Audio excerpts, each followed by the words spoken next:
তো জানোই যে 14 প্রদীপ জ্বালাতে হয়, তো আমি এখানে সাজিয়ে নিয়েছি, দেখো 14 প্রদীপ। তো বাইরে চলো এটা জ্বালিয়ে দিয়ে আসি। 14টা মোমো নিয়ে নিয়েছি, এই দেখো।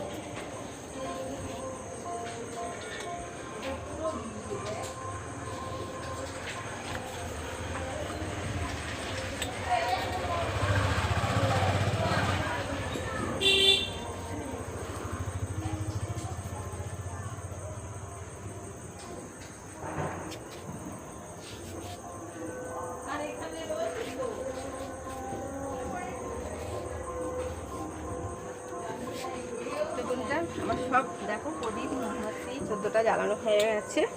তো তোমাদের লাইটিং লাগিয়েছি, তো কিরকম হয়েছে অবশ্যই কমেন্ট করে বলো।